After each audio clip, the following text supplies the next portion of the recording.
사실 조사선의 실천이라고 하는 측면을 봤을 때는 한 과목에 넣을 여지도 없어요.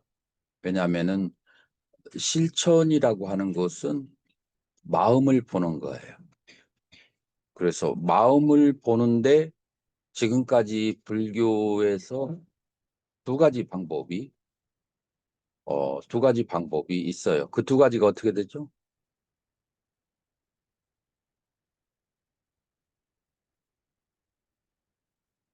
마음을 보려고 너무 애쓰지 마라. 왜냐하면 구름이 가로막혀 있는데 구름을 걷어내지 않고 눈에다가 힘주면은 눈만 다친다.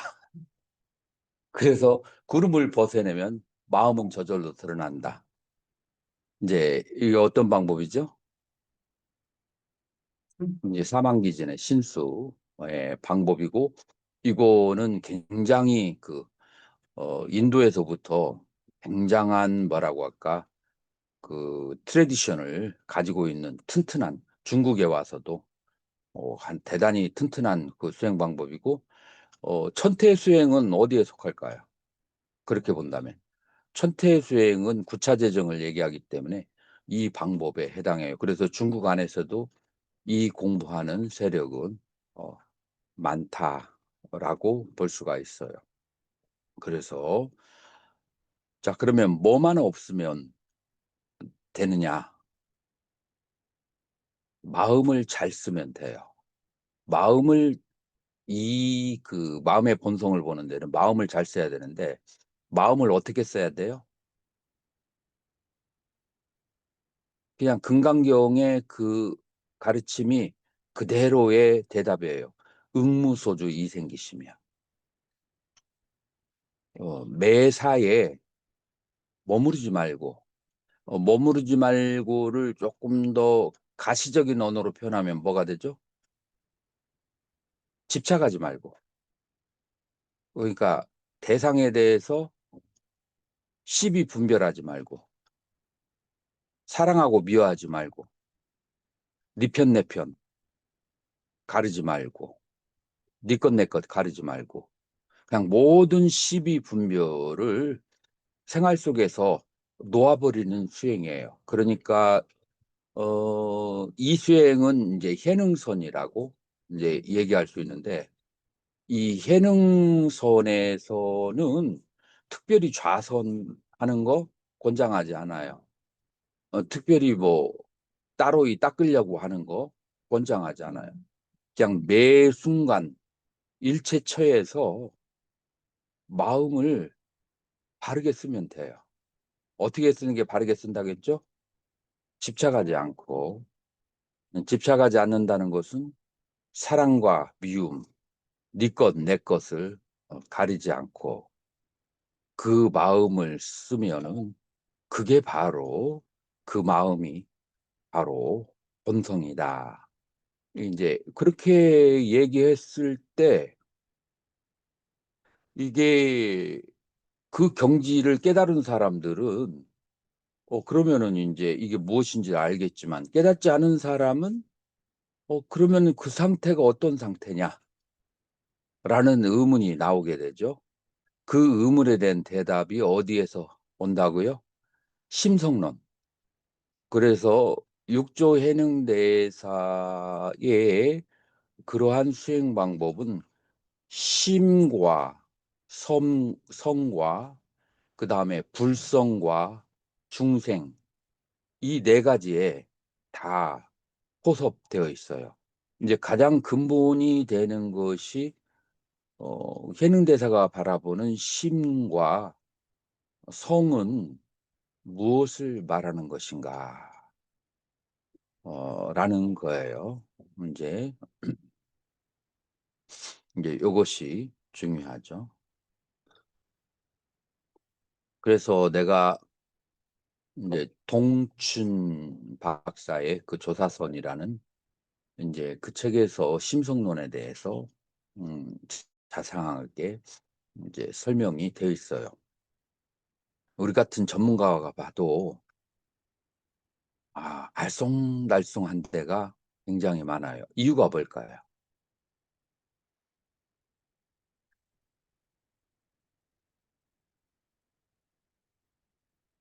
누가 한번 이제 3, 4학년이니까 거침없이 대답을 할 수 있어야 돼요.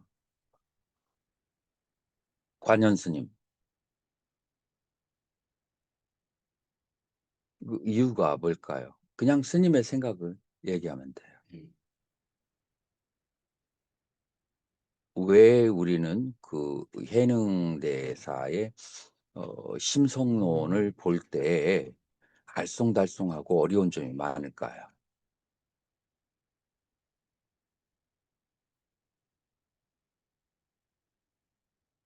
지용 스님? 예, 제 생각에는 음, 음, 어, 저희가 이제 하는 생각은 보통 이제 그 이분법으로 돼 있지 않습니까? 음, 음. 근데 이제 그 육조 현행 스님의 어떤 육조단경이나 이런 글들은 그 생각이나 분별을 넘어선 얘기를 하고 있기 때문에 그딱 봐도 이해하지 못하는 그런 언어로 돼 있는 느낌을 받지 않나. 그것도 일리 있는 생각이에요. 그러면은 부처님의 가르침은 우리가 이해를 잘하는데 부처님은 분별 덩어리라서 이해를 하는가?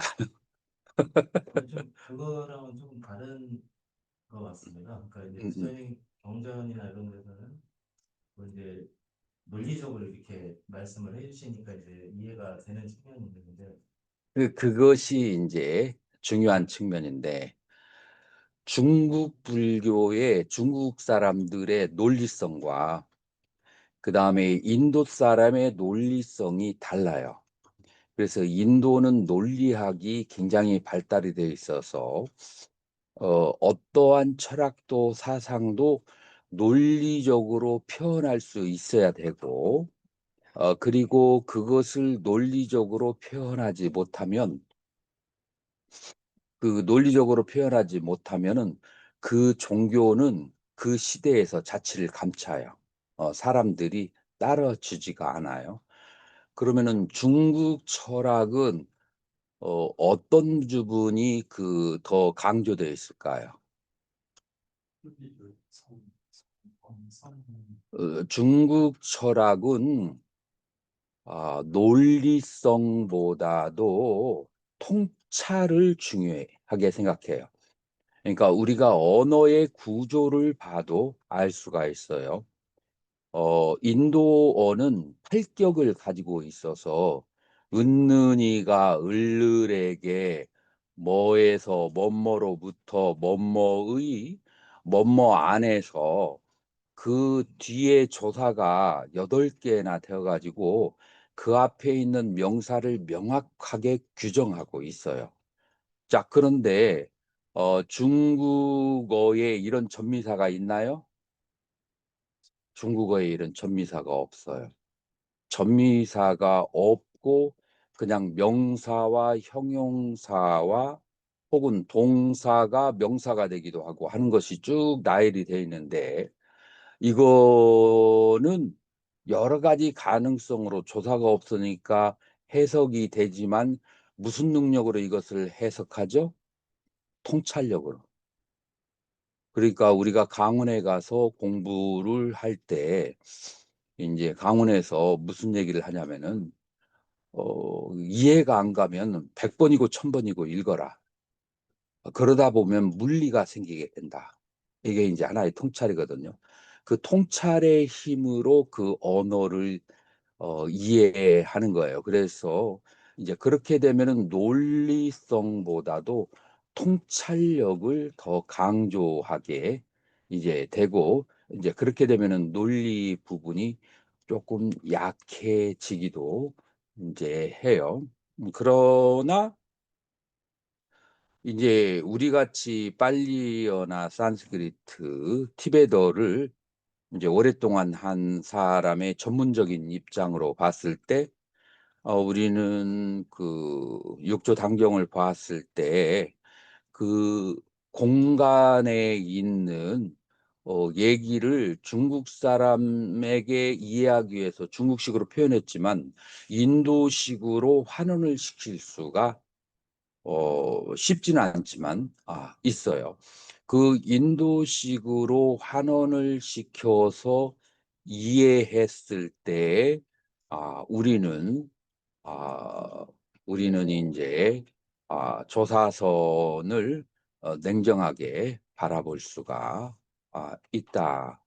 자, 그러니까 21세기 와서 조사선을 냉정하게 이성적으로 바라보면서 이성화해 할 수 있는 한에서 이성화해서 발달시키는 방법과 하나는 옛날에 있었던 방법을 그대로 답습하는 것. 이 둘 중에 어느 방법이 좋다고 지용 스님은 생각하나요? 옆방비 좀 정확하셨습니다. 어, 그렇게 생각할 수도 있어요. 그러나 법을 공부하는 사람들의 기질은 달라질까요? 달라지지 않을까요? 기질이 달라지는데 옛날 방식을 고수한다면 이 기질이 다른 사람들이 조사선에 가까이 가지 못하거나 아니면은 조사선의 그 이해가 힘들어진다면 그래도 옛날 방식을 고수하는 게 낫다고 생각하나요? 아니요. 그래요. 그래서 이제 여기에서 우리가 조사선을 학문적으로 공부하는 것을 생각할 수 있는데 조사선이 계속해서 그 시대의 사람들에 맞춰서 변형을 했다는 것을 볼 수가 있고 그다음에 육조 해능 대사가 가장 대표적인 케이스예요. 육조 해능 대사는 중국선에서 가장 성공적으로 인도선을 중국화했다라고 이 그 선학에서 평가를 받는 사람이에요. 받는 분이죠. 그래서 이분도 변화를 꾀했는데 그 변화가 뭐냐면은 인도 이 중국 사람이 가지고 있는 그 성품에 대한 개념, 그 다음에 그 중국 사람이 가지고 있는 인본주의에 대한 개념, 이것이 유교와 도교 사이에 널리 퍼져 있고 중국 사람들에게 널리 퍼져 있는데 그 널리 퍼져 있는 그것을 불교 안에서 그것을 능동적으로 그것을 받아들였어요.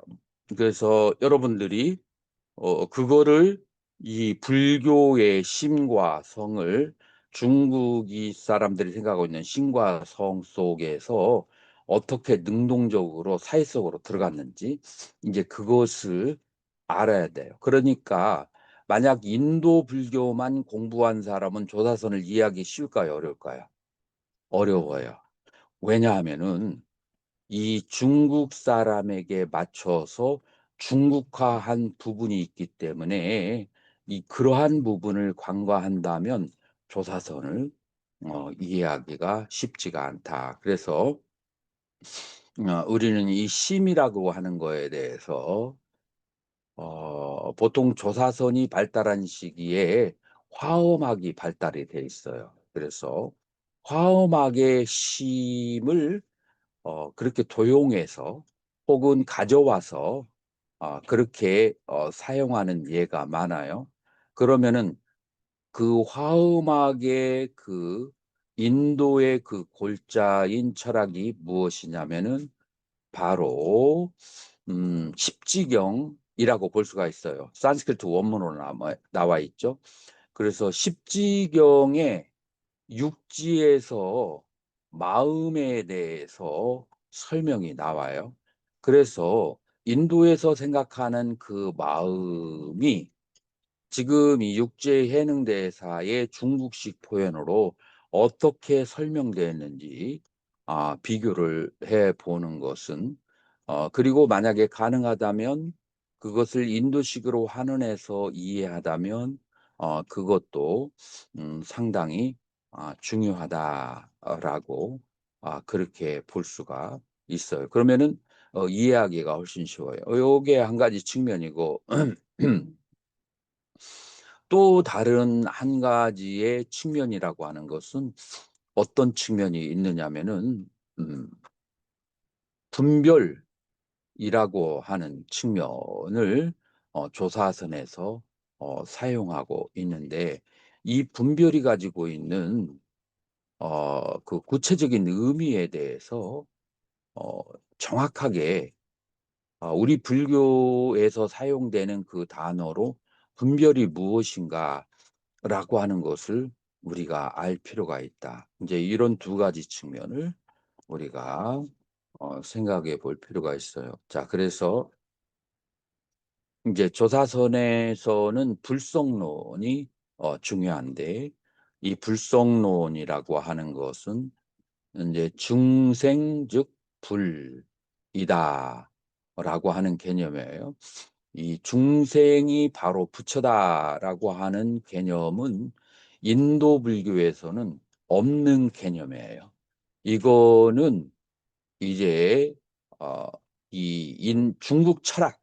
중국 철학에 대해서 불교의 선종에서 화답하는 그런 이제 설명이다라고 생각할 수가 있어요. 그래서 중국 철학에서 중생이라는 것을 어떤 시각으로 보았는지, 그 다음에 해능대사는 이제 어떤 시각으로 보았는지, 이제 그것을 이제 살펴볼 필요가 있다. 그래서 조사선의 불성론을 한번 살펴본다면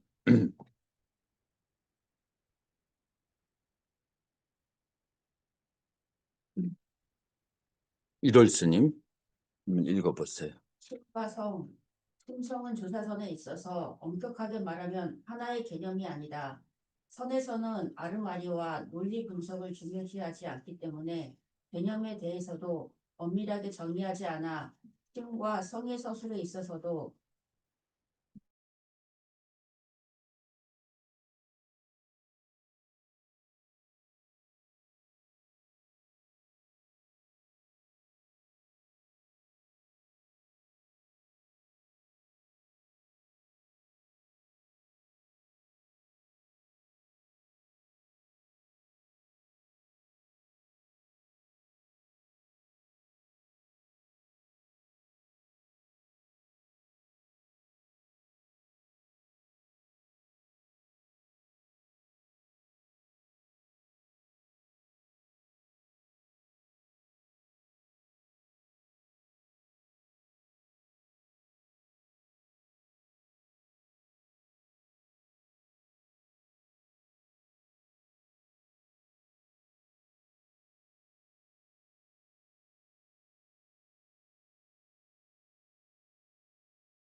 지금 우리가 나누는 얘기는 굉장히 어, 중요하다고 볼 수 있어요. 지금 이 조사선이 쇠퇴해지는 그 이유가 전통만 생각하고 시대에 맡겨서 능동적으로 적응하지 않았기 때문에 오는 것도 있는데,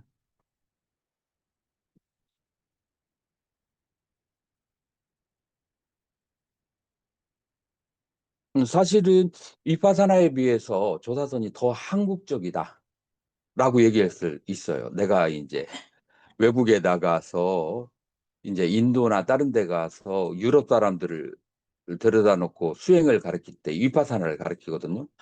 근데 한 프랑스 사람이 I want to learn Korean meditation. 근데 이 조사서는 가르치기가 애매한 거야. 그 초보자들에게.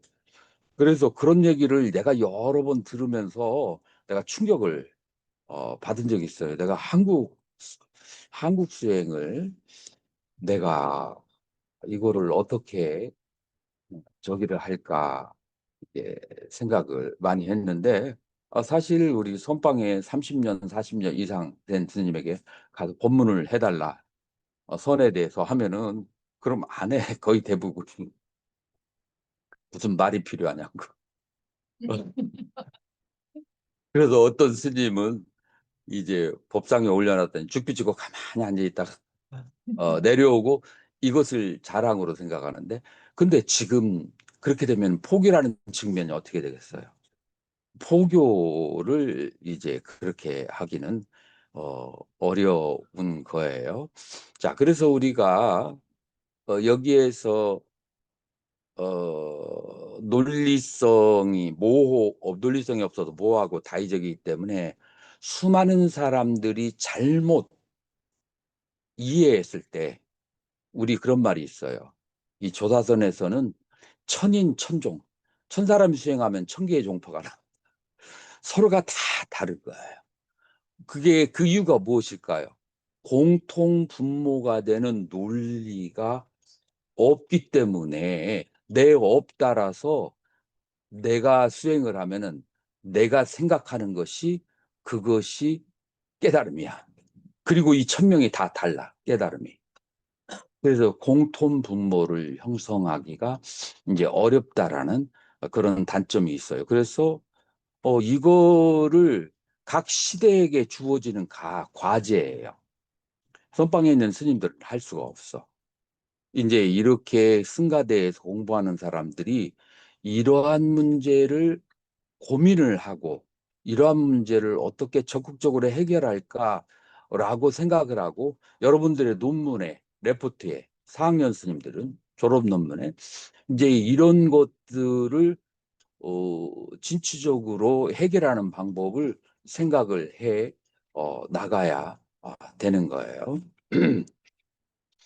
그래서 이제 우리가 생각이라고 하는 측면도 내가 쓴 책에서 이것이 인도 불교에서 생각이 번뇌가 되는 상태와 생각이 필요한 상태에 대해서 그거 책으로 써놓은 것도 있어요. 그래서 그거를 한번 여러분들이 참고할 필요가 있고요.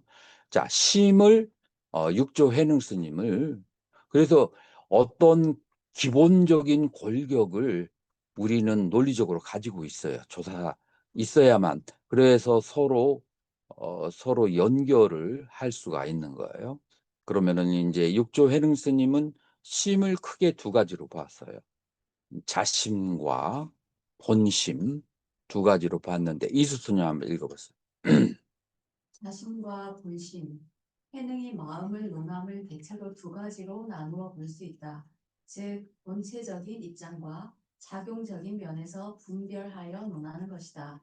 이는 대승기신론의 진여심과 생멸심과도 같다.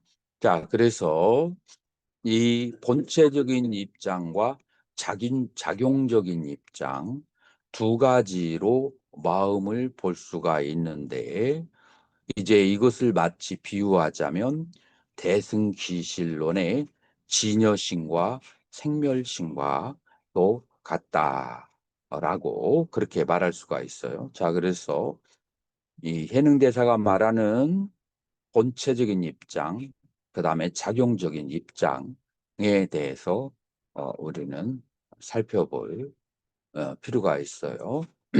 그래서 본체로서의 스스로의 마음, 자심에 대해서 계속 읽어보세요, 이수스님. 본체로서의 자신. 이 자신은 바로 마음의 개체성을 강조하는 것으로 각 중생 자신의 독특한 신체이다. 본체로서의 자신에 대하여 해능도 그것을 본심이라고 불렀으며 그는 본심을 알지 못하면 법을 배워도 무익하다. 깨달은 사람은 본수하여 스스로 본심을 안다. 오인 라고 본심을 논하였다. 라고 본심을 논하였다. 또한 만약 본심을 알면 곧 퇴탈이다라고 본심을 논하였다. 본심의 의의는 마음의 본래 상태 혹은 본래적인 의미의 마음, 원래부터 가지고 있는 마음을 가리킨다. 이른바 본래 면목, 부모로부터 태어나기 전에 본래 면목이 바로 이러한 마음을 말하는 것이다. 자, 그래서 자심이 본체와 작용으로 나뉘는데, 본체의 자심은 본심이라고 말할 수 있다라고 하는 거예요. 그래서 이 본체로서의 자심을 알지 못하면 법을 배워도 그런 이익이 없다. 그래서 이 본체의 마음에 대해서 먼저 알 것을 강조를 하죠. 그리고 본체의 마음에 대해서 현흥대사는 어디에서 배워서 알았을까요?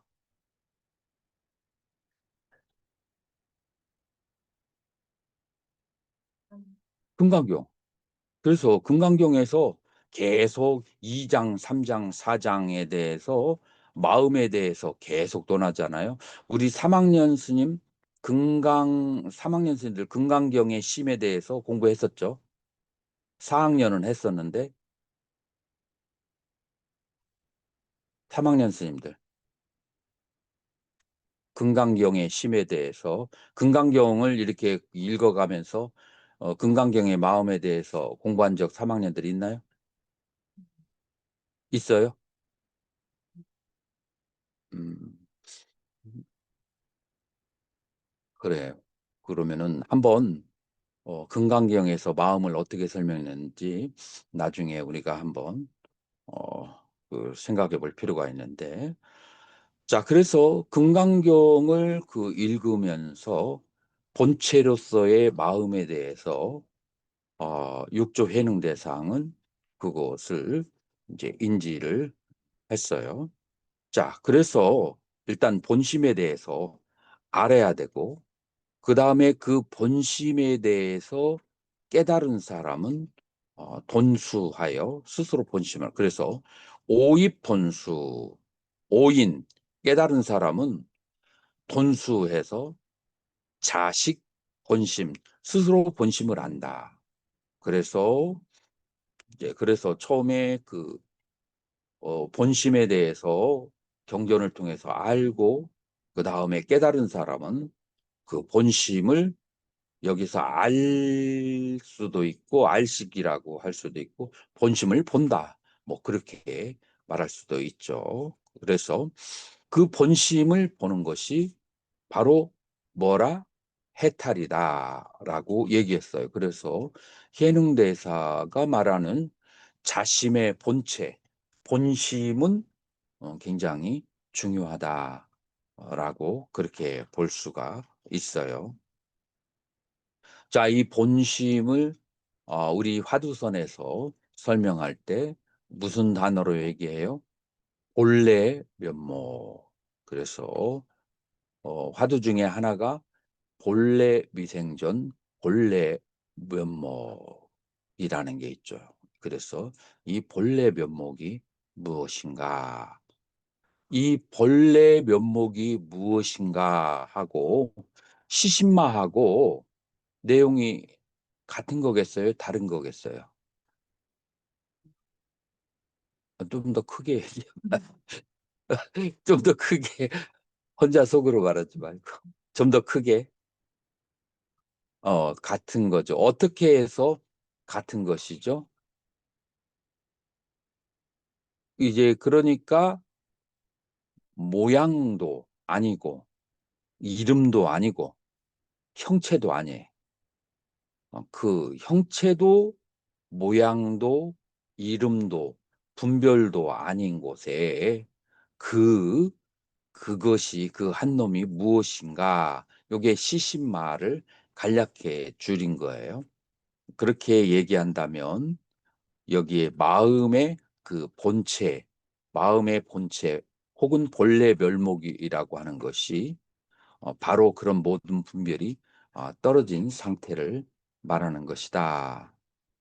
그래서 자심의 본체, 그 본심이라고 하는 것은 이제 두 가지의 설명을 해 놨어요. 지용스님 읽어보세요.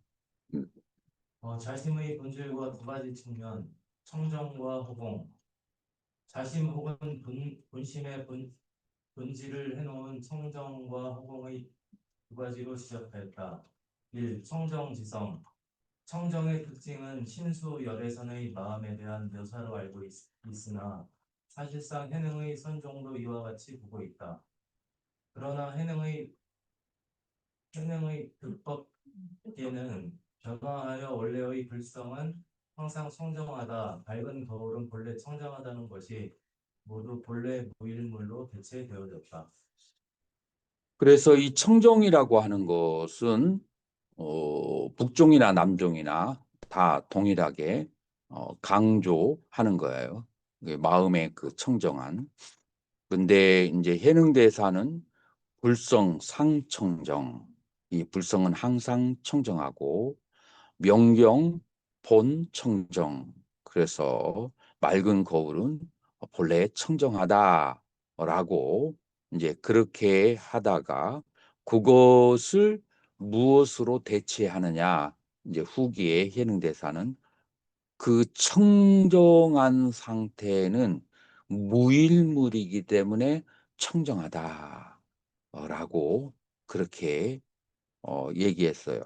지용수님, 예, 무일물이기 때문에 청정하다를 어떻게 설명할 수 있을까요?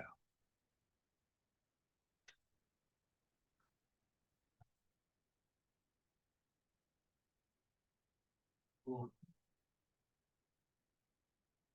뭐 무일물이니까요. 아무것도 한 물건이 없다 이렇게 되어 있으니까 이거는 저 깨끗하다 더럽다라는 그런 게 붙을 수 없는 그런 거 아닙니까? 여기에서 해능대사는 뭐라고 설명을 하냐면은 이 청정한 마음이 육군의 대상이 일어나면 육군의 대상이면은 뭐죠? 색성향 미촉 법이죠. 법이라면은 법이 일어나면은 육경이 일어나면은 육경에 가서 이 청정한 마음이 식으로 화한다. 식으로 이제 화자라는 말을 써요. 이제 예능대사는 식으로 화한다. 자, 식이 화해서 그러면은 전오식이 생기죠. 전오식을 다시 마음은 분별을 하고 그래서 제6식이 되겠죠. 분별한 것을 좋아하고 싫어한다. 자, 여기까지 이해가 되죠? 자, 그래서 육경을 만나서 전오식이 발생하고 전오식에 대해서 의식이 분별하고 분별된 의식을 보고 좋아하고 싫어하는 마음을 낸다. 자, 이것이 마음의 어떠한 상태예요? 작용의 상태예요. 이 작용의 상태는 청정할까요? 청정하지 않을까요? 청정하지 않아요. 자, 어디서부터 청정하지 않게 됐죠? 혹시 육경이 5가지 경계가 생기면서 여기서 지금 일물을 이 5가지 경계, 6가지 경계를 말하는 거예요. 그래서 경계를 만나서 이 심은 어, 의식하고 분별하고 증애를 가지게 된다. 그래서 경계를 만나기 이전의 마음, 그 경계를 만나기 이전의 마음은 그 상태는 청정한 마음이다. 라고 얘기를 하고 있어요. 자, 지용수님. 경계를 만나기 이전의 마음이라고 하는 것은 어떤 상태를 얘기할까요? 지금 현재 전오식이 발생하지 않은 것만을 얘기할까요? 아니면은 나의 잠재의식에 있는 모든 개념들을 만나기 전일까요? 모든 개념을 만나기 전에 그러면은 이제 나의 잠재의식에 있는 모든 개념도 여기에서는 물이 되고요. 물이 되는 거예요. 그 다음에 오경도 물이 되는 거예요. 그래서 오경과 내 잠재의식 있는 기억과 만나기 이전의 상태를 그것을 바로 무엇이라고 한다고요? 본래 무일물이라고 얘기를 한다는 거예요. 자, 여기까지가 정리가 됐나요? 관현 스님 어때요? 여기까지 어, 이론적으로는 납득이 됐나요? 조금 어려워요? 한번 질문해 보세요. 어느 부분이 어려운지.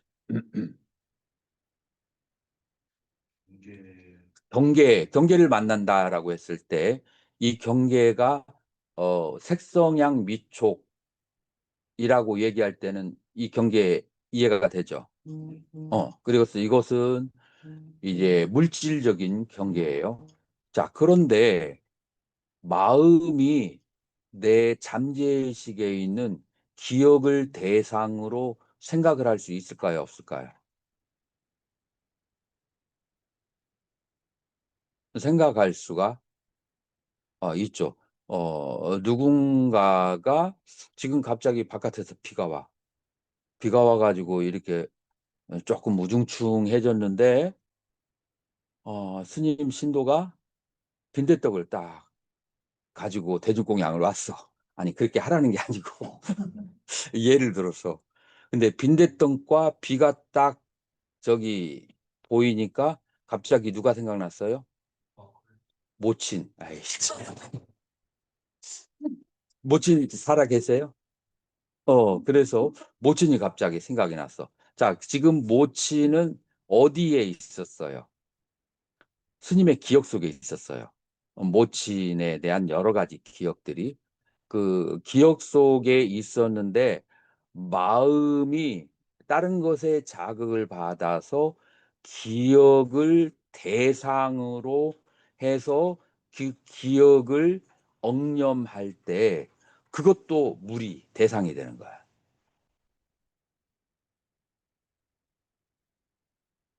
됐나요? 네, 그래서 여기에서 일물이라고 하는 것은 보이는 바스트, 이 물질적인 물만 물이라고 하는 것이 아니라 마음의 대상은 전부 다 물이에요. 왜냐하면은 물질적인 것만 물이라고 한다면 본래 무일물이 마음속에 기억과 항상 함께 있는 여러 가지 막 좋고 나쁜 기억과 함께 있는데 그걸 청정하다고 할 수 있어요, 없어요? 그거 할 수 없죠. 그, 그 여러 가지의 그 기억들을 대상으로 하는 그것을 아는 마음이 청정하다라고 하는 거예요. 그래서 그 마음의 대상이 되는 것들은 전부 다 물이에요. 마음의 대상이 되는 것은 심소고, 심소는 청정하지 않아요. 그것은 선하거나 악하거나 좋거나 나쁘거나 하는 이분법에 들어가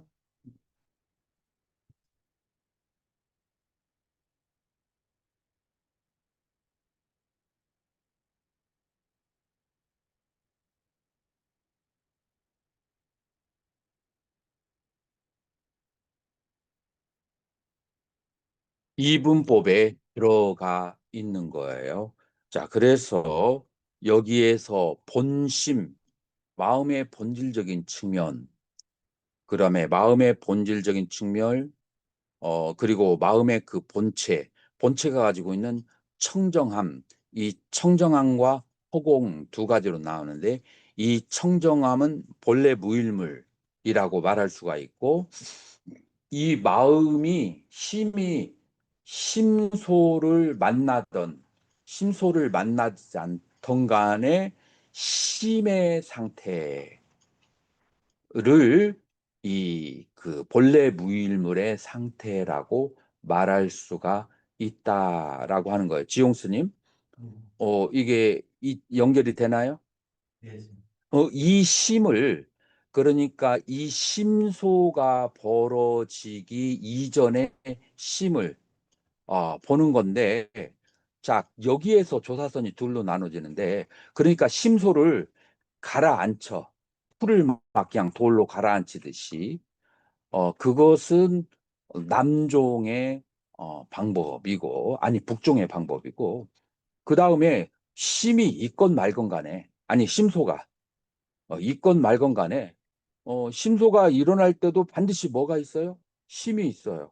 그러니까 심소를 제하려고 하지 말고, 그냥 심을 보라.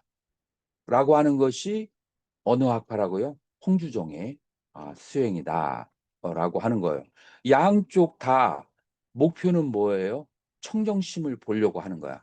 청정심을 보는 방법론에서 하나는 풀을 가라앉히면 심을 보는 것이 저절로 이루어진다. 또 하나는 풀이 있는 가운데에서 풀과 함께 있는 것이 심이니까 풀을 제하려거나, 그러니까 번뇌와 망상을 제거하려고 하지 말고 번뇌 망상 따라서 심이 나타나니까 그 심을 보는데 주력을 하라라고 하는 것이 이제 홍주종이다라고 하는 거예요. 자, 그러면 이 심을 본다고 하는 것을 어떤 식으로 할 것이냐? 손명스님 한번 읽어보세요.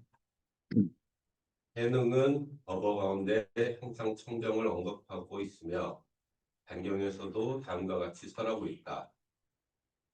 현지식들아, 깨끗한 마음으로 마하반야 바라밀법을 염하라고 말하였다. 정정을 본래 무일물로 바꾼 것은 단지 공을 강조한 것이다. 이렇게 함으로써 신수의 정과 구별하였고 금강경과 능가경의 대립을 강조하였으며 금강경으로 능가경을 특정하였고 능가경의 청정과 공적의 두 가지 특징을 모두 언급하였다. 자, 이 본래 무일물을 해석하는 두 번째 방법이 있어요. 본래 무일물을 해석하는 두 번째 방법이 있는데, 음, 지금 여기에 한 어머님이 계세요. 어머님이 계신데 아들이 마약 중독으로, 그 다음에 도박으로 해서 속에서 문제를 일으켜가지고 마음의 고민이 끊임이 없이 발생하는 거예요. 자, 그러면은 이 고민으로부터 벗어나려면 어떻게 해야 될까요? 아주 쉽게 생각해 보세요. 원성스님. 이 아들의 그 고민으로부터 이 마약 중독, 그 다음에 도박 중독 벗어나기 어렵잖아요. 그래서 이 자식 때문에 끊임없이 재산 다 팔아버리고, 그 다음에 사글세방으로 고통을 당하고 있어요. 이 고민으로부터 어떻게 벗어날 수 있어요? 가지 방법은 내 아들 아니면 생기는 일단은 개념을 버려서 그것도 재밌는 방법이 있는데요. 자, 이 자식은 언제 그 고민이 생기냐면은 그 남편과 만나기 이전으로 가면, 그러면은 자식이 있었어요, 없었어요? 그러면은 자식의 고민이 있어요, 없어요? 그런 의미에서 본래 부일물이에요. 자, 남편이 고생을 한다. 고생을 시킨다. 그러면은 남편과 만나기 전이 있었잖아요. 그 전에는 남편 때문에 고생이 없죠. 자, 내가 여러 가지로 고통스럽다. 내가 태어나기 이전에 내가 괴로움이 있을 것이 있어요, 없어요? 그래서 만법이 벌어지기 이전에 만법이 그러니까 그 만물이 진화하기 전에 본래의 상태를 본래 무일물로 생각하는 방법이 있어요. 지금 현재 저자는 이제 그렇게 생각을 한 거예요. 그래서 본래 무일물을 두 가지로 볼 수 있는데 내가 아까 설명한 것은 유심론적 본래 무일물이고 그 다음에 이 두 번째 본래 무일물은 존재론적 본래 무일물이에요. 자, 그래서 이 저자는 어떻게 생각하냐면 지금 이 본래 무일물은 금강경에서 말하는 본래 무일물이고 능가경의 본래 무일물이 아니었다. 그래서 그런 식으로 능가경과 금강경을 나누는데 금강경은 어느 종파에 속하죠? 공종. 그 다음에 능가경은 어디에 속하죠? 유식종에 속해요. 그래서 유식종에서는 뭐를 강조한다고 했죠? 청정한 마음과 그 다음에 부정한 마음, 그러니까 심과 심소를 강조하고 그 다음에 금강경에서는 뭐를 강조한다겠죠? 일체유의법은 여몽한포영 다 공한 것을 그렇게 설명한다라고 벌써 지용스님 지금 이 두 가지의 설명 유심론적 설명과 그 다음에 그 존재론적 설명에서의 본래 무일물 이해가 가나요? 아, 둘 다 이해가 가요? 자, 스님은 어느 쪽이 더 스님의 마음에 더 들어요? 해석이. 존재론적 관점이 많은 존재론적 관점으로. 이것도 하나의 해석 방법이에요.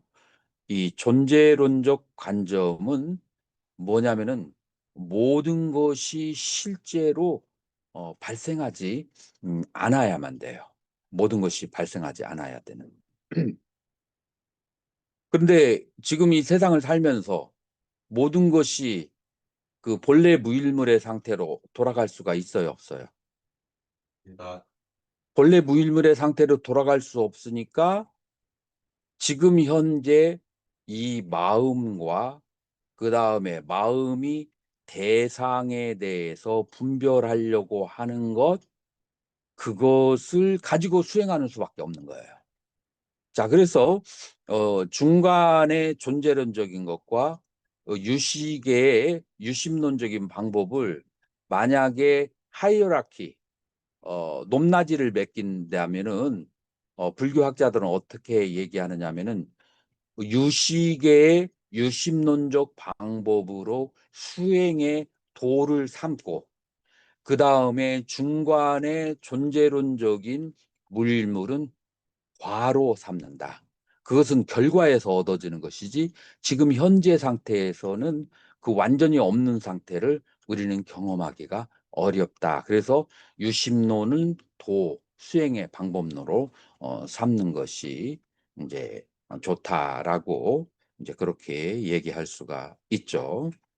그래서 이제 우리는 여기에 부분을 마음의 자심이 본체적인 측면과 그 다음에 작용적인 측면이 있고 이 본체적인 그 측면에는 청정과 허공이 있는데 이 청정이라고 하는 것은 심이 심소를 만나기 이전 혹은 심이 심소를 만나도 더러워지지 않는 거죠. 그래서 심은 거울과 같아서 깨끗한 것을 보아도 깨끗한 것을 알고 더러운 것을 보아도 더러운 것을 알아도 더러운 것이 지나간 다음에도 마음은 물듦이 없다. 라고 하는 이제 그런 식으로 우리가 수행의 과정을 생각할 수가 있어요. 자, 원성 스님 그 뒤에 읽어보세요. 신수가 위치한 또 다른 하나는 잭슨 기신론이다. 이 논소는 마음의 특징을 논할 때 공과 불공의 두 가지 특징을 들고 있다.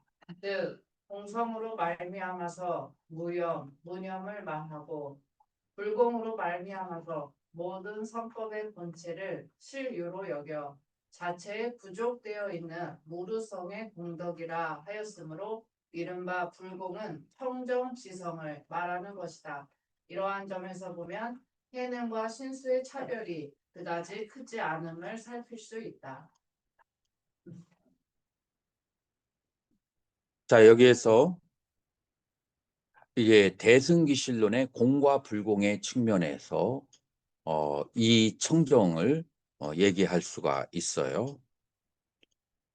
자, 공하다, 불공이다. 무엇에 대해서 공한가요? 선악 시비에 대해서 공한 거죠. 자, 그러면은 불공이다라고 해서 불공은 무엇을 불공이라고 하는가요? 지용스님. 지금 공하다 하는 것은 선악 시비에 대해서 공하다. 이해가 됐나요? 잘 이해가 안 됐어. 이해가 잘 안 됐다고? 그러니까 우리가 공하다라고 얘기했을 때 선도 악도 있어요, 없어요? 선도 없고 악도 없는 거잖아요. 그죠? 그러니까 공하지. 그러니까 선악 시비가 공하다라는 거예요. 선악과 시비가 공하다는 거예요. 이것이 이제 공의 측면이야. 불공의 측면은 뭐를 가지고 있어요?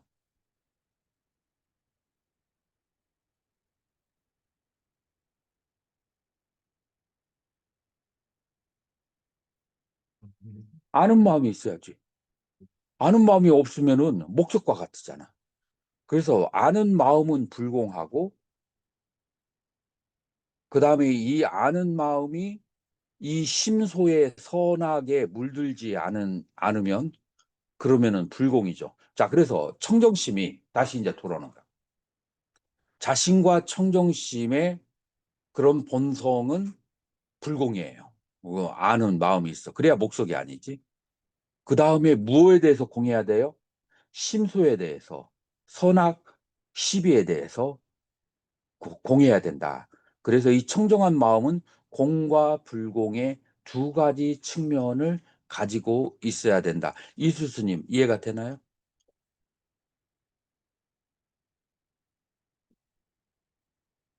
어, 원정스님은? 하지 않습니까? 그거는 불공이라고 우리가 해야 돼요. 지금 이제 도와 과라고 하는 측면 속에서 생각을 해야 돼요. 여기서 여러분들이 이제 헷갈리는데 도라고 하는 측면선에서는 여러분들이 수행을 하면서 아는 마음이 사라져 버리면 어떻게 되겠어요? 일상생활에서 어떻게 수행을 해요? 이 아는 마음이 사라져 버리면은 죽은 다음에는 몰라. 그래도 살아있는 동안에는 이 아는 마음, 이 청정심은 사라지면 안 되죠. 그런데 과라고 하는 측면 속에서 과라고 하는 것은 뭐예요? 무여의 열반이야. 무여의 열반의 상태에서는 이 열반에 들었는데 아는 마음이 있어요, 없어요? 그때는 아는 마음도 공하다라고 얘기를 해야 되지만 이 수행의 도라고 하는 측면 속에서 아는 마음이 공하다라고 얘기하면 여러분들 육도 단경을 읽을 때 다 막혀버려. 이 아는 마음도 없고 그 다음에 목석과도 같아. 그럼 육도 단경을 어떻게 이해할까? 그 다음에 어떻게 살아갈 거야? 그 다음에 어떻게 수행을 할 거예요? 그렇기 때문에 무엇에 대해서 집착을 하지 않아야 된다. 무엇가 공해야 된다? 심소의 선악 시비에 대해서 다시 말해서 이거를 뭐라고 하냐면 분별망상이라고 하는 거야. 분별망상에 대해서 공유해야 되고 그 다음에 선악 시비를 그 아는 마음으로는 불공해야 된다. 이 공과 불공의 두 가지 측면이 이제 있는 거예요. 그래서 청정지성, 이제 불공은 청정지성을 말하는 것이다. 아이들도 열반을 아는 마음이 무여열반에서는 이제 아는 마음이 있다 없다라고 말할 수가 없어요. 이제 거기서 더 이상 언급을 하지만 유여열반, 이제 오온이 있는 상태의 열반에서는 이 아는 마음은 오온이 있는 상태에서는 이 계속 존재해야만 돼요. 그래요, 안 그래요? 그래서 여러분들 달마혈맥론에서 보면은 불성은 불은 인도말로 각성이라고 하는데 보고 듣고 말하고 보고 듣고 말하고 움직이는 가운데서 항상 작용하는 이 마음을 불성이라고 했을 때 이때 이 불성을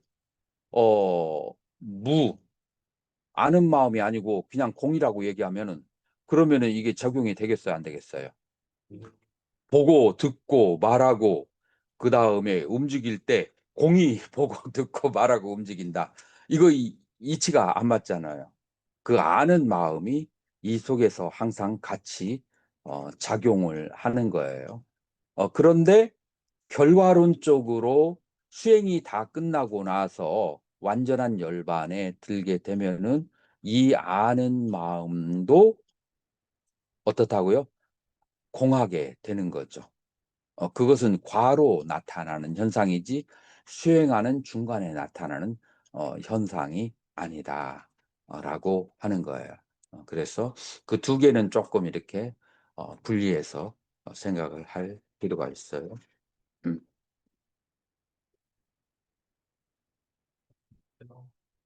아니야, 지금 한 3개 남았어. 이게 주제가 바뀌는구나. 쉬어도 되겠네.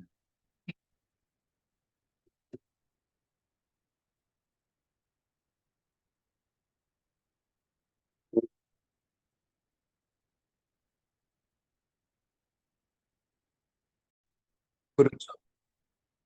자, 그 전오식이 발생해서 그것은 육식으로 자동으로 넘어가잖아요.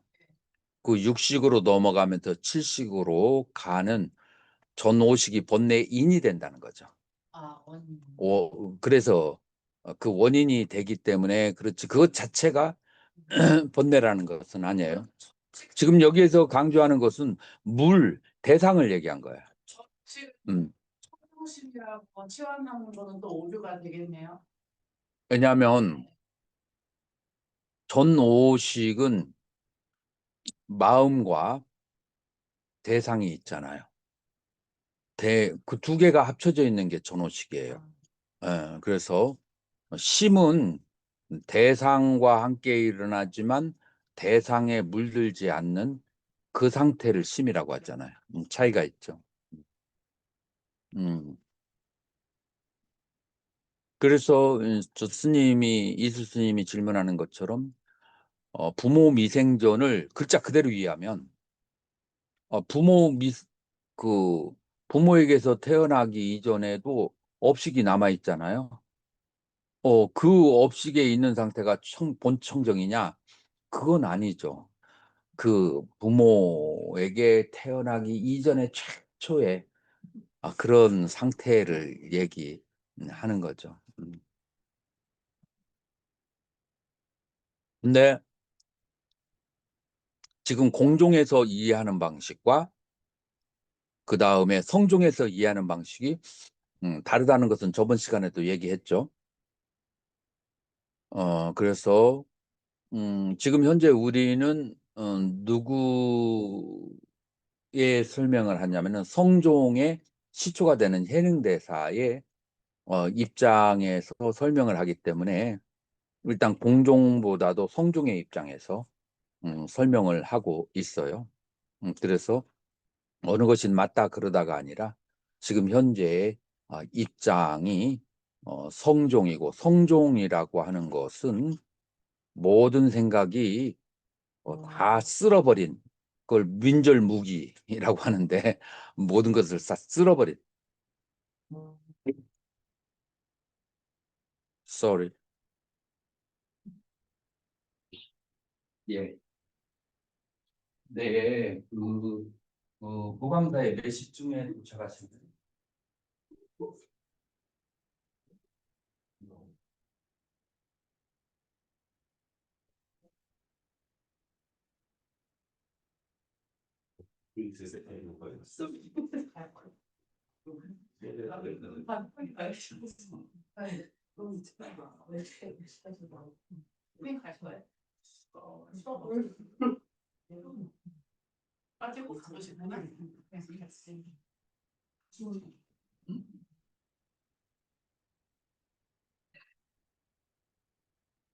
어디까지 얘기했었죠?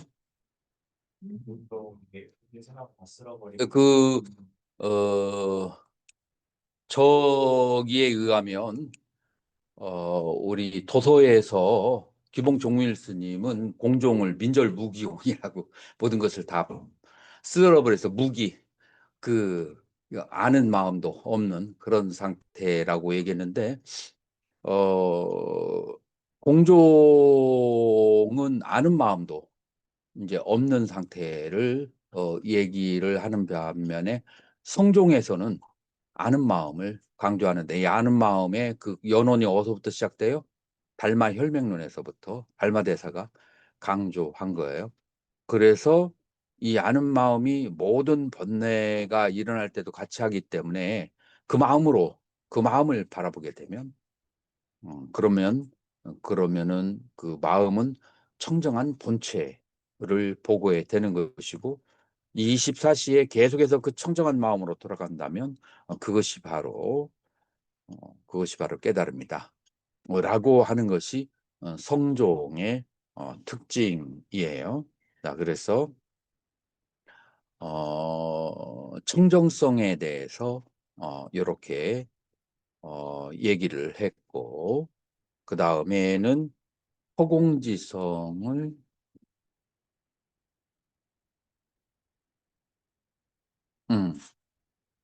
그 다음에 누가 읽을 차례죠?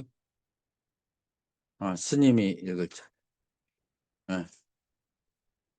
허공지성, 해명은 마음은 관계는 마치 허공과 같다고 하였다. 그러나 이것은 하나의 비유에 지나지 않으며, 만약 이러한 크다는 무한성에 집착하여 신체의 공성을 이해한다면 이는 반야 공간에 부합하지 않는 것이다. 허공은 절대적인 공무가 아니다. 중국의 문자에서 공과 무의 두 개념을 불교 수냐로 나타낼 때 종종 사람들의 오해를 불러일으키는데, 즉 공을 아무것도 없어서 자유조차도 존재하지 않는 것으로 보는 것이다. 자, 여기서 이 저자가 얘기하고자 하는 것은, 공은 절대무를 말하는 것이 아니다. 본체는 공하지만, 그러나 현상은 인연과 조건에 의해서 가유가 있는 상태. 그래서 현상의 가유에 의해서 존재하는 것을 본체적인 입장에서 없다라고 보는 것. 그래서 현상적인 측면과 그 다음에 본체적인 측면의 양쪽의 다름을 동시에 봐주는 것이, 그게 뭐라고 한다? 공이다라고 그렇게 이해를 한다고. 여러분들이 이해하는 공하고 같나요, 틀리나요?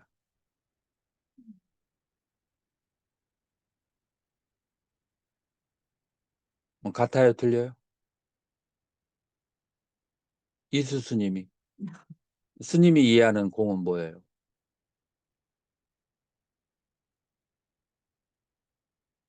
뭐 틀려도 괜찮아요. 공은 완전히 무라고 할 수 없는 게 공이라고 생각합니다. 그러니까 완전히 무라고 하는 것이 뭐냐면은 지금 스님이 작용하고 있잖아요. 작용하고 있는 본체가 자성이 공하다는 거야. 그러니까 작용이라고 하는 측면에서는 있어. 그런데 작용하고 있는 본체는 공한. 그래서 가유와 본공 이것을 포함한 것이 공이다라고 얘기하는 거예요. 관현 스님 이해가 되나요? 음.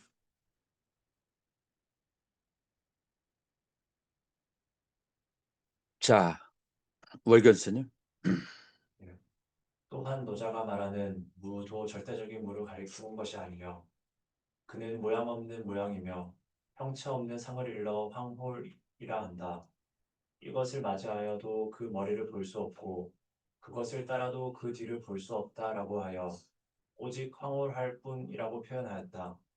불교에서 말하는 공도 모양 없는 모양이며 다만 공을 어떠한 구체적인 성질에 집착할 수 없는 것으로 이해하였다. 해흔 본 단경에는 다음과 같이 공적의 마음을 논하고 있다. 경계도 없고 모나고 둥글고 크고 작음도 없으며 또한 청황적백도 없고 위아래 길고 짧음도 없으며 성냄도 기쁨도 없고 옳고 그름도 없으며 착함도 악함도 없고 처음과 끝도 없다. 그 뒤까지. 해능은 사람의 마음이 생각을 하지 않으면 본원이 공적하고 삿된 견해를 떠나게 되니 곧 1대4 인연이다라고 말하였다. 이것은 해능이 해석한 법화경에 재불세조는 오직 1대4 인연으로 세간에 출현한다는 것을 말한 것으로 마음의 공적을 설명하기도 하고 마음을 청정하며 지극한 선을 가리키기도 한다. 청정지선에 관해 비록 선하지도 악하지도 않는 중도의 일반 원칙에 크게 부합하지 않더라도 다만 현실적인 사람의 마음을 논할 때 청정심은 결국 현실에서의 선의 가치와 일치하는 것이다. 따라서 예능은 선을 한번 생각하면 지혜가 생겨난다라고 말하는 것이다. 자, 그래서 이제 여기에서 말하고자 하는 것은 무엇이냐면은 이제 불교에서 말하는 공이라고 하는 것은 무상지상이라고 얘기하면서 경계도 없고 모나고 둥글고 크고 작음도 없고 또한 청황적백도 없고 위아래에 길고 짧음도 없고 그 다음에 성냄도 기쁨도 없고 옳고 그름도 없으며 착함도 악함도 없고 처음과 끝도 없다라고 하는 거예요. 자, 여기에 수행자가 있어요. 이 수행자의 마음이 공적해. 수행자의 마음이 공적해서 경계가 없어요. 그리고 청황적백도 없고 그 다음에 고락도 없고 시비도 없고 선악도 없다라고 하는 거예요. 자, 이것은 이 수행자가 뭐 어떤 상태를 말하는 걸까요? 이 수행자의.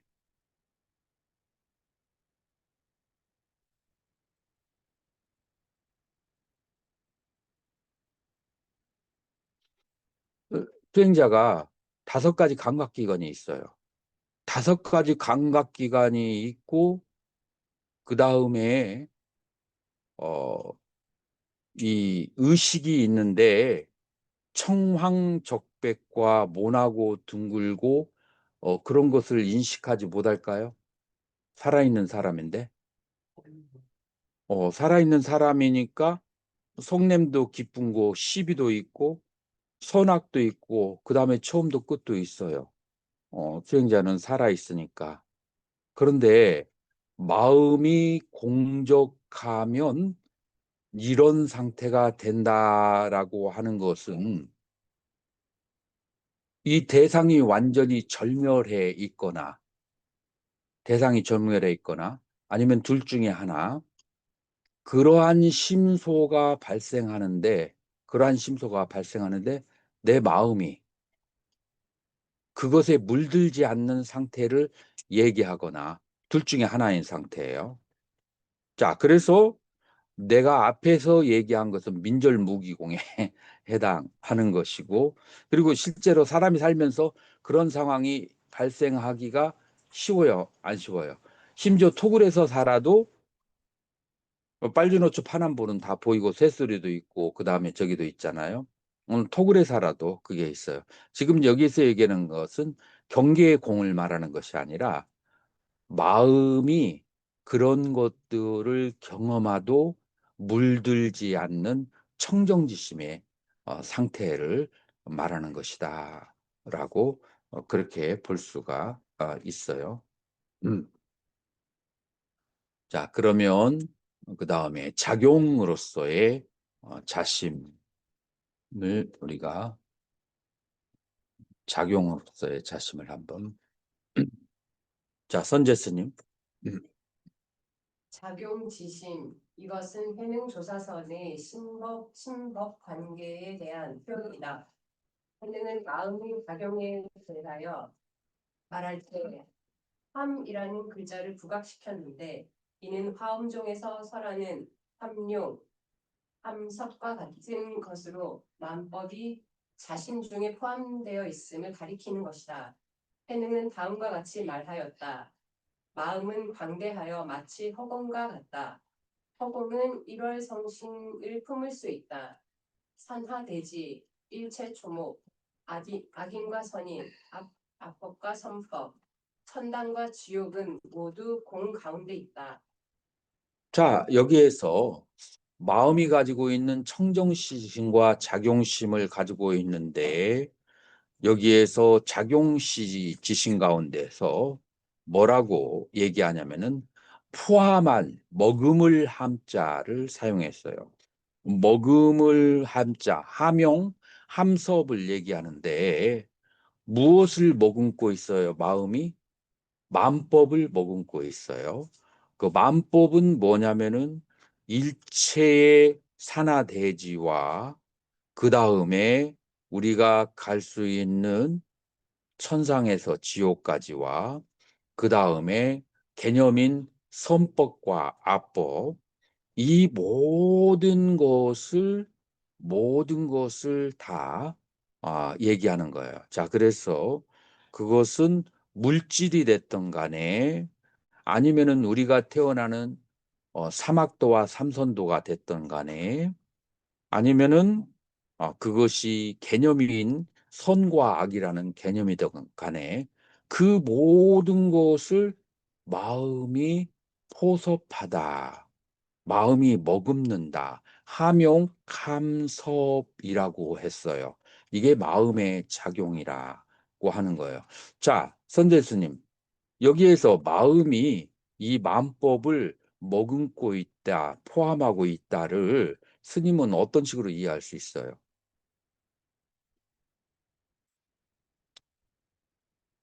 글자 글대로 공하니까 모든 것이 다 안에 들어갈 수가 있다.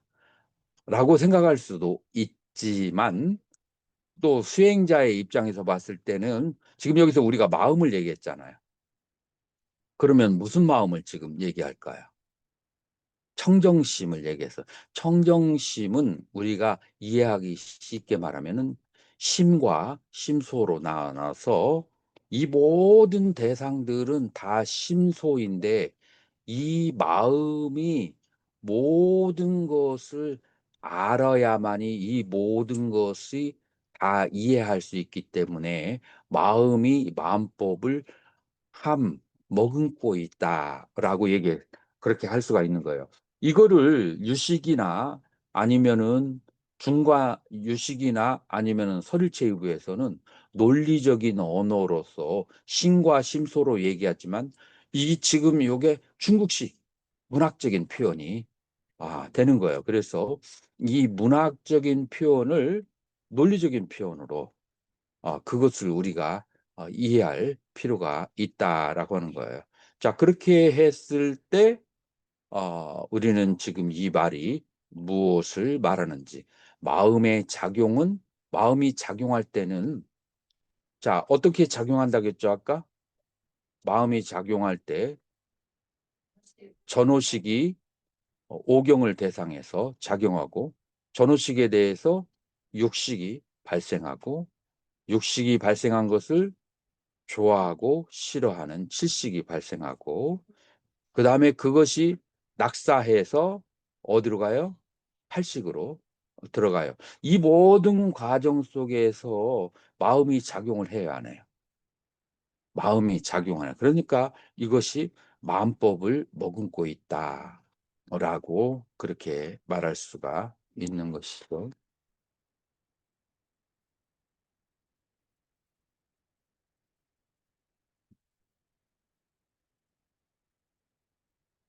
자, 관현 스님. 마음이 마음법을 포함하고 있는 것은 마치 허공이 마음법을 포함하고 있는 것과 같다. 해능이 가리킨 것은 마음법이 자심을 떠나지 않음을 설명하는 것밖에 없다.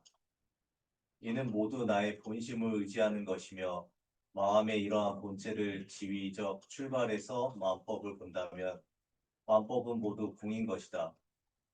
이러한 함용은 오직 구체적인 사람의 마음을 최종적인 본체로 삼는다.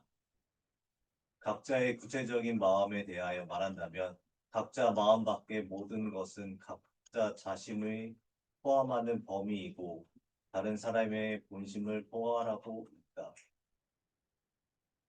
자, 이제 이 뒷부분에서 나오는 건데, 해능대사는 중생심을 강조해요. 신수대사는 무슨 심을 강조할까요? 진여심을 강조해요. 그런데 그 진여심이 무슨 마음이에요? 청정한 마음이에요. 정멸의 마음이에요.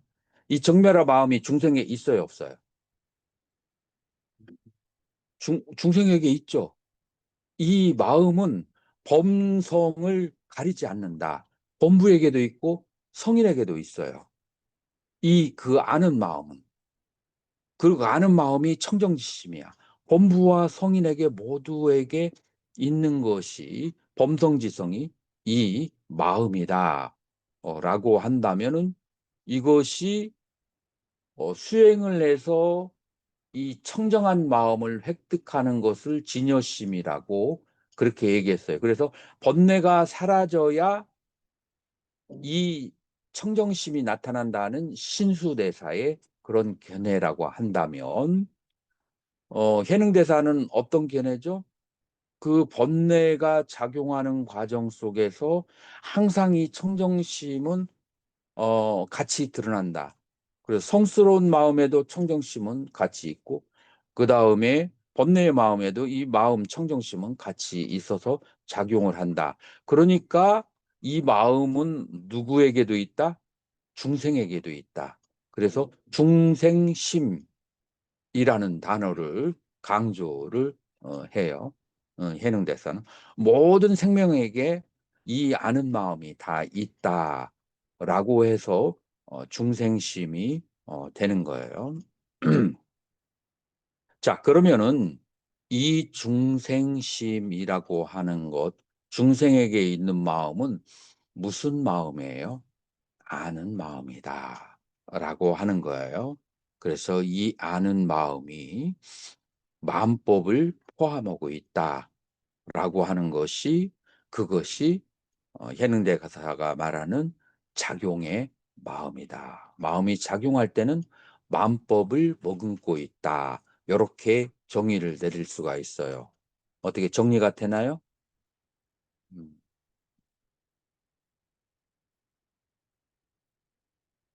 자, 그러면 십지경에서 마음을 어떻게 얘기했는지 한번 보자고요. 어, 잘 보이나요? 크기가 어때요? 조금만 더 키워볼까?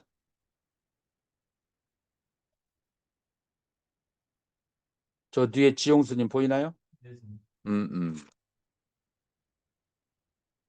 자, 여기에 3개 국어가 있어요. 한문, 그 다음에 산스크리트, 한글 이렇게 했어요. 그 십지경을 한문으로 번역하는 거.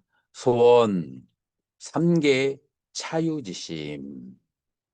아, 말하기를 이 3개는 이것은 오직 바로 마음이다. 라고 하는 게 십지경 6장에 나오는 거예요. 따스야 에밤 바바띠. 따스야 하면은 어부더 보디사트바 보살은 이와 같이 생각하는데 어떻게 생각하냐면 찌따 마트라 이담 오직 마트라 찌따 마음이다. 오직 마음이다. 이당 이것은 오직 마음이다. 라고 했어요. 야디당 무엇이 이것이냐 하면은 트라이다뚜감 3개는 오직 마음이다. 라고 그렇게 얘기하는 거예요. 그래서 이제 한글로 보살은 이와 같이 사유한다. 3개에 속한 것은 어떤 것이든 마음이다. 이제 이렇게 한글로 번역됐죠. 자, 직역하면은 찌따마트라이담 오직 마음이다. 야디담 무엇이냐 하면 3개. 그래서 3개는 오직 마음이다. 라고 하는 거예요. 3개가 뭐죠? 욕계, 색계, 무색계. 자, 욕계, 색계, 무색계라고 하는 것은 인간이 탄생할 수 있는 윤회하는 세계가 이 세 곳 중에 하나예요. 이곳을 떠나면은 어디로 가요? 해탈이야. 그래서 우리가 윤회하는 세계는 오직 마음이다. 자, 이 말은 조금 뭐라고 할까? 선명하지 않죠. 그러면 이제 3계 유심 이걸 줄여서 이제 우리가 3계 유심이라고 표현해요. 요거를 줄인 거예요. 3계는 오직 마음이다 라고 하는 거예요. 이안이 앞비 이만이 드바다사 바방가니 나타가테나 뿌라베다소 부야크야따니 앞비 사르바 안예샤따니 찌따 삼스리따니 야니 앞비 이만이 여기에 드바다사 바방가 12가지의 바바안가 존재의 가지들 그 연기의 가지들 그래서 12연기라고 할 수 있어요. 따타가테나 열애에 의해서 뿌라베다소 그렇게 분별하여 부야크야따니 설명하신 열에 의해서 분별하고 설명하신 12가지 연기의 부분이 앞비 역시 사르바니 에바 따니 찌따 삼스리따니 그 12연기가 마음에 사마 아스리따니 마음의 의지에 있다라고 하는 거예요. 그래서 이 12연기가 마음의 의지에 있다라고 했어요. 조금 더 설명이 들어갔죠. 이 12연기가 전부 다 마음의 의지에서 발생한다라고 하는 거예요. 자, 땄가스 해도 어찌한 연유인가? 야스민 바스투니히 라가 상육단 찌땀 우빠디아떼 땄 빅냐네. 바스투 대상에 대해서 라가 상육다 탐욕과 함께 마음이 우빠디아떼 일어날 때 땄 빈야남 그것을 빈야나라고 한다. 여러분들 아침 먹고 나서 한참 됐으니까 출출하죠? 여기에 보면은 뭐가 있어요? 감이 있고 그 다음에 사과가 있어요. 자, 이거를 대상 와스투라 그래. 그래서 지금 여기에 감이 있는데 여러분들 어느 거 더 좋아해요? 사과하고 감하고. 사과를 그러면은 사과를 내가 이렇게 해가지고 먹으면 탐심이 생기죠. 그래서 뭐라고 하느냐면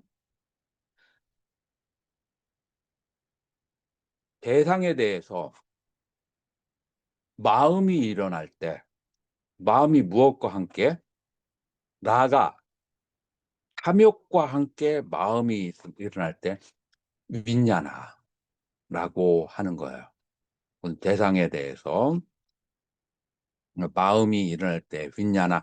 여기서 말하는 윈냐나 식은 12연기에서 나오는 식이에요.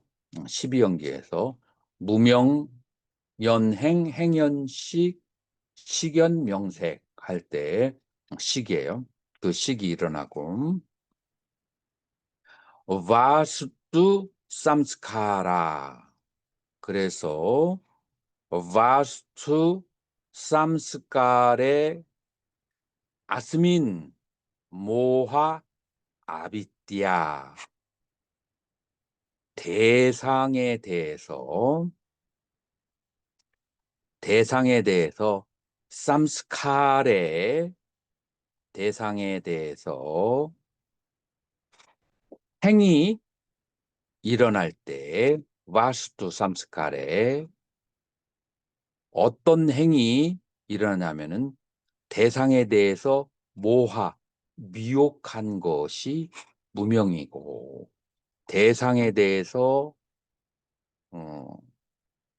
대상에 대해서 어리석은 마음이 일어난 것이 무명이다.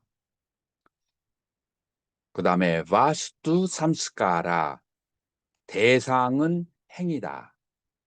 자, 그래서 여러분들의 눈앞에 나타난 이 모든 대상이라고 하는 것은 무엇이라고요?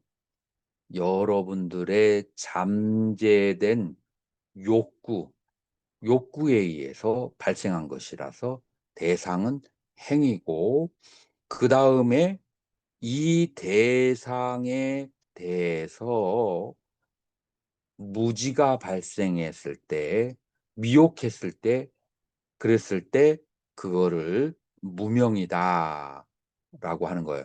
자, 무엇을 모하, 미혹이라고 하냐면은 대상을 무엇으로 착각해요? 대상을 볼 때 무엇 때문에 대상을 볼 수가 있죠? 마음이 있어야 대상을 볼 수 있는데 여러분들은 마음을 볼 수 있어요? 대상을 볼 수 있어요? 대상만 보잖아요. 그래서 마음은 보지 않고 대상을 보는 것, 두 개가 동시에 일어나는데 대상만 보는 것이 그게 모하, 어리석음이고 그게 무명이다 라고 하는 거예요. 그래서 여러분들이 삼라만상을 볼 때 삼라만상만 바라보고 거기에 마음을 보지 못하면 그것이 무명이다 라고 하는 거예요. 그건 뭘 전제로 하고 있어요? 마음과 함께 삼라만상을 우리가 경험할 수가 있어요. 마음이 없으면 삼라만상을 경험할 수가 없는 건데 삼라만상만 보고 마음을 보지 못하면 그것이 무명이다 라고 하는 거예요. 그리고 아비띠아 무명과 함께 찌따 사잠 마음이 함께 하는 것이 그것이 나마 루파. 그래서 무명이 그런 이제 대상에 대해서 대상이 실제로 존재한다. 대상만 보는 그 무명이 함께 마음과 일어날 때에 그때 거기에서 명색이 발생한다라는 거예요.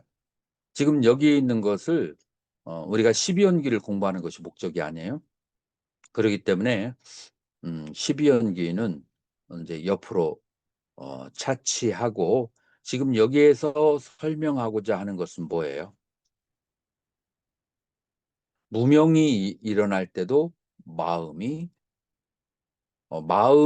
보지 못하는 것이 무명이다라고 하는 거예요.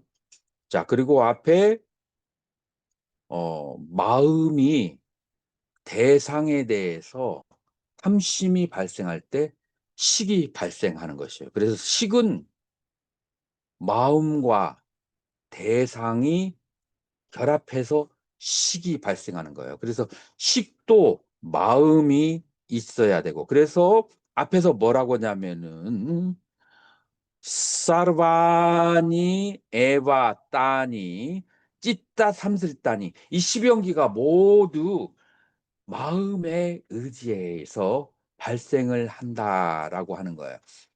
마음을 보지 못하는 것이 무명이고, 그 다음에 마음과 함께 대상을 경험하는 것이 식이고, 그 다음에 행위라고 하는 것은 거기에 욕망이 마음과 함께 일어나는 것이 행위고, 이제 그러면서 마음이 무명과 함께 일어난 것이 명색이다. 자, 여기에서 무명, 행,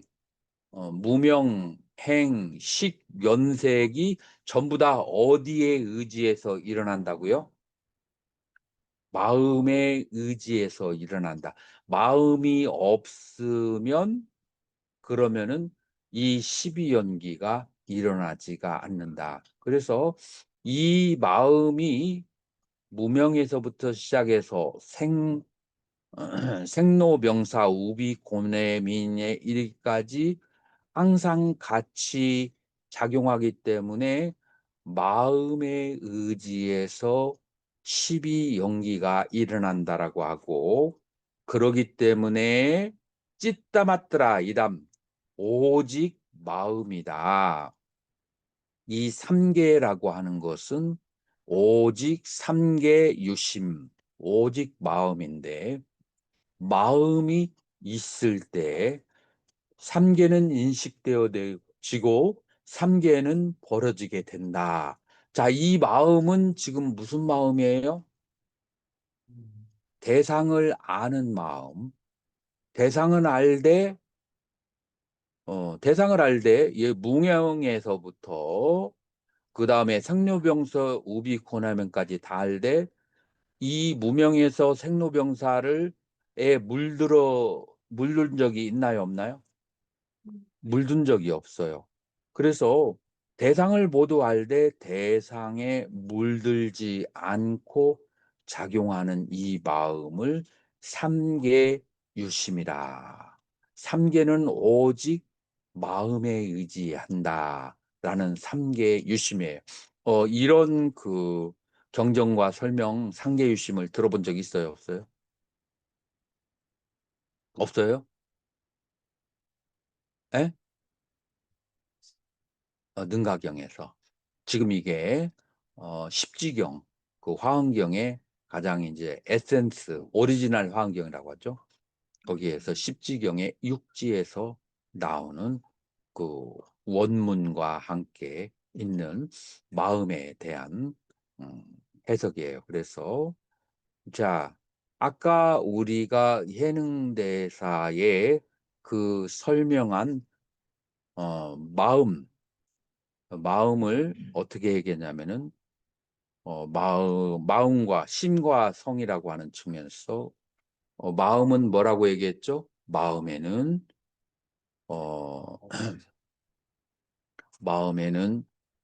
자심이라고 표현하는 자심에는 크게 두 가지 있는데 본체와 작용이라고 하는 두 가지 측면이 있다. 자, 본체는 무엇이냐?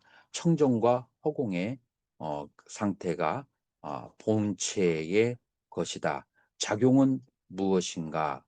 이 청정한 마음이 만법을 머금고 있는 것을 작용이라고 한다. 청정한 마음이 만법을 머금고 있는 것을 작용이라 한다 하고, 지금 이 마음의 이지에서 12연기가 계속 발생한다라는 거하고 여러분들 비슷하게 들리나요? 전혀 다르게 들리나요? 예? 비슷하게 들리죠. 여기는 아주 논리적으로 표현했고, 앞에 있는 그 단경에 나와 있는 내용은 통시적으로 표현했지만 우리가 가만히 자세히 들여다보면 이 논리적인 표현하고 크게 다를 바가 없다라고 하는 것을 우리가 알 수가 있어요. 자, 그래서 우리가 성종에서 얘기하는 마음, 그 마음의 근거가 되는 것들을 육조 단경에서 가지고 얘기했고, 그 다음에 육조 단경에서는 이 번뇌의 지심을 다 사그러뜨리지 않더라도 번뇌와 함께 일어나는 마음을 보는 것이 중요하다. 물론 번뇌가 사라지면 더 좋겠죠.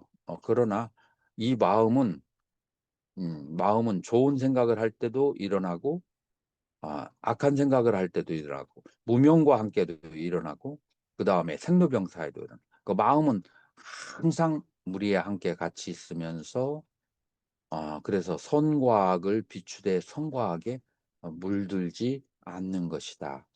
그래서 이 마음을 봐야 된다라고 하는 것을 강조를 했어요. 자, 그 강조를 했는데 그러면 어떻게 그 마음을 보느냐라고 했을 때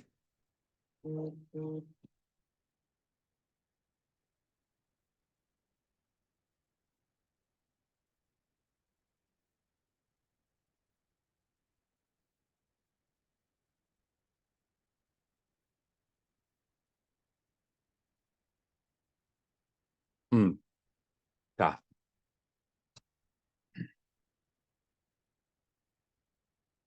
이제 해능 스님의 이제 대표적인 거죠. 대표적인 것인데 모든 경계를 대했을 때 앉아 있으나 움직일 때 모나고 둥글고 크고 작음과 청행적배, 그 다음에 감정이 발생할 때, 그 다음에 선하게 된 시비가 발생할 때, 그 다음에 시와 종. 그러니까 모든 개념이 선악 시비, 그걸 줄여서 말하면 수, 고락, 상, 그 다음 시비, 이해, 행, 호오, 이러한 그런 이제 이분법적인 생각이 일어날 때, 그때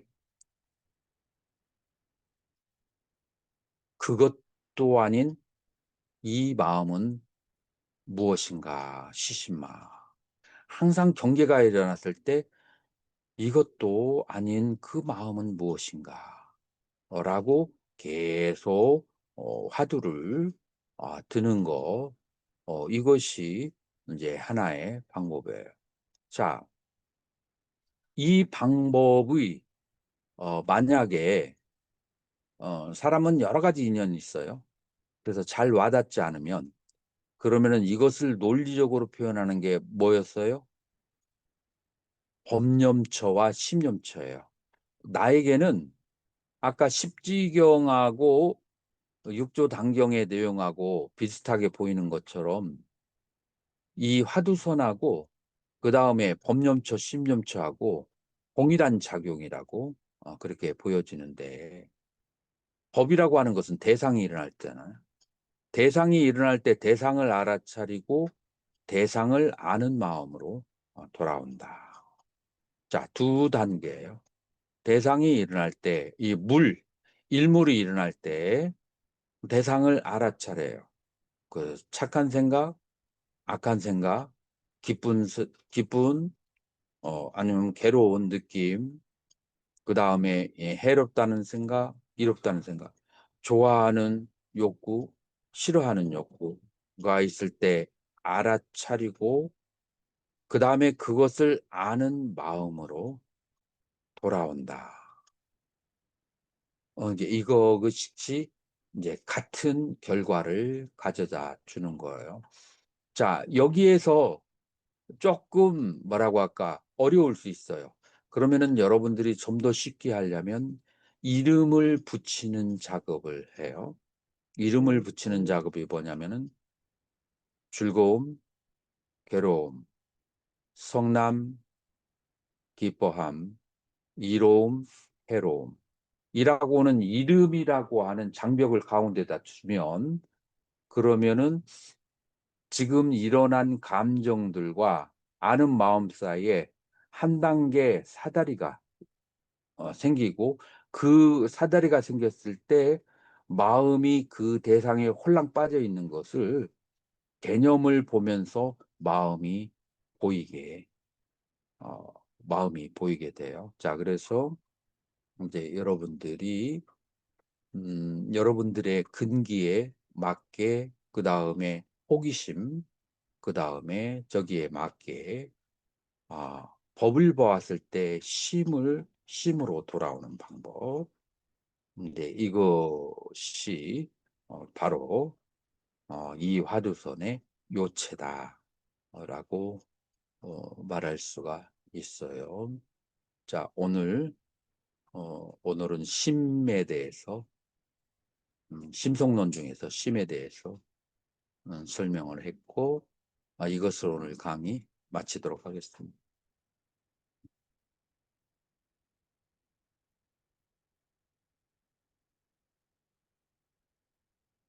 스님께 인사드리겠습니다.